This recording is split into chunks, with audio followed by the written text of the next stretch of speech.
미국에 제임스 블라드가 있으면 유럽에는 이분이 있습니다. 이자벨 슈나벨, 유럽중앙은행 집행이사회 위원입니다. 이분은 시종일관 매파적인 발언으로 주목을 끌었던 분인데 최근 들어 발언이 희미해지고 있습니다. 점점 비둘기적 색칠을 입고 있습니다. 어떤 얘기일까요? 매파의 색깔이 빠지고 비둘기적 색이 물들어갈 때는 어떤 논리에 주목을 할까요? 함께 알아보겠습니다. 그 전에 최근 뉴스 하나 보고 가겠습니다. 블룸버그 보도인데요. 모건 스탠리가 유럽중앙은행의 금리 인상은 끝났다라는 보도를 해서 주목을 끌었습니다. 내용을 살펴보면 그전까지는 9월에 한 번 더 금리 인상을 예상을 했는데 이제는 7월로서 9번의 연속 금리 인상이 끝이 날 거라 본다는 얘기였습니다. 블룸버그의 보도는 결국 스태그플레이션 우려를 짚은 거라고 볼 수 있는데요. 유럽 지역의 PMI 하락, 독일의 감세, 그러면서도 여전히 높은 독일과 프랑스의 인플레 등은 높은 물가와 경기 침체가 콤보로 오는 스태그플레이션에 대한 우려를 더 커진다는 걸 시사했고요. 지금까지도 이 정도로 올렸는데 결과가 고작 스태그플레이션이라면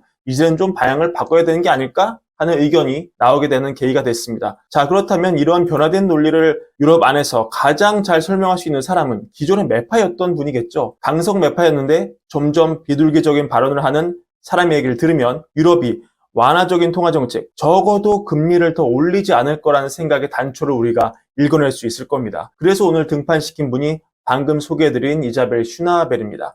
그가 며칠 전 디스인플레이션과 필립스 커브라는 제목으로 연설을 했습니다. 이번 시간은 그의 얘기를 한번 쫓아가 보려 합니다. 자, 첫 번째 변화된 그의 논리는 유럽 지역 경기 침체 신호가 분명하게 잡힌다는 겁니다. 이를 좀 더 깊숙하게 해석하면 경기 침체 신호가 잡힐 때 추가 금리를 더 많이 올리기는 부담스럽다는 점으로 읽힐 겁니다. 함께 살펴보겠습니다. 지난 몇 달 동안 경제 신뢰는 꾸준히 악화되었다. 제조업 분야에서 활동과 주문의 양은 심각한 불경기에서나 볼 수 있는 수준으로 크게 감소했다. 굉장히 중요한 얘기입니다. 더 보겠습니다. 이런 경제의 약한 고리는 제조업에서 서비스 섹터로 전염되고 있다. 서비스 부문에서는 강력한 후행 수요가 산업에서 오는 성장 저하를 상쇄시킬 수 있었지만 이제는 주문과 활동이 서비스 부문에서도 현재 감소하고 있다. 하지만 이 재정으로 경제를 좀 떠받칠 수가 있잖아요. 하지만 슈나벨은 재정 정책도 제한적일 것이라고 얘기합니다. 왜냐? 에너지 지원 조치를 축소하겠다는 정부의 의지와 유럽위원회의 가이드라인에 따라 점차적인 조정을 할 것이기 때문에 즉 경제 상황은 좋지 않고 마중물을 부어줄 정부의 역할은 제한적이다.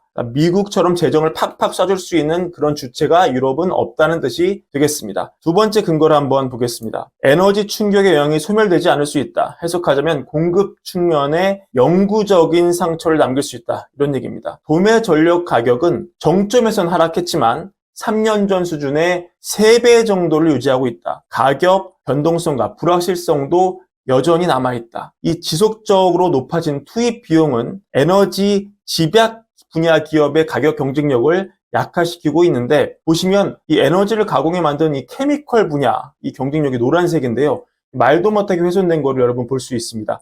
그리고 에너지를 많이 쓰는 이 하이 에너지 인텐시브 분야 생산이 확연한 감소치로 접어든 걸 여러분 보실 수가 있습니다. 자, 이 얘기는 생산성 자체가 떨어졌다는 것이고 이는 전형적인 스태그플레이션 상황을 의미합니다. 따라서 현재 상황은 금리 상승 둔화에 따른 반응만이 아닌 중장기적인 어떤 구조적 인플레에 막대한 압력을 반영한 것일 수 있다. 금리 올려서 해결될 문제가 아니라는 거죠. 이게 슈나벨의 문제의식입니다. 세 번째, 그런데 누가 이렇게 반문을 제기를 했나 봐요. 자, 봐라. 근데 건설 분야 투자는 별론데 이 장비, 기계 장비는 여전히 투자가 많이 나오지 않느냐. 자, 금리를 이렇게 많이 올렸는데도 투자가 이렇게 나온다는 얘기는 기업들이 높은 금리로 돈을 빌려서 그거 이상의 ROI를 뽑을 수 있다고 생각하기 때문일 것인데 그러면 지금 금리가 그렇게 제약적이지 않은 게 아니야? 이렇게 의문을 제기를 하는 거죠. 여기에 슈나벨이 반론을 제기합니다. 나도 아는데 이거는 공적 보조금 지원을 받았기 때문이다. 그래서 더 엄격한 금융 조건에도 불구하고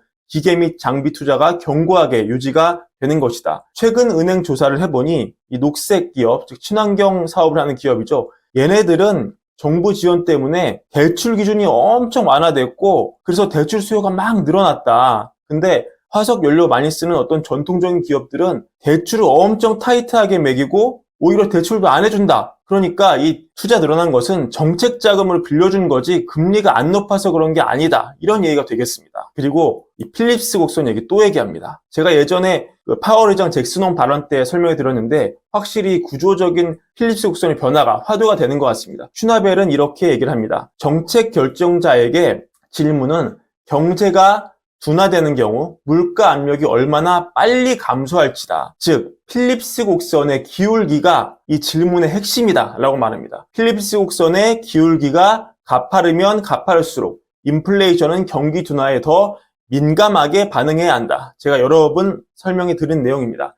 그러면서 슈나벨은 이렇게 얘기합니다. 비용이 급속하게 증가해서 이윤이 줄어들 위험이 있을 때, 그러니까 기업이 이윤을 잘 못 낼 것 같을 때 기업들은 가격을 더 자주 인상하려는 경향이 생겨났다. 노란색입니다. 인크리즈 보이시죠?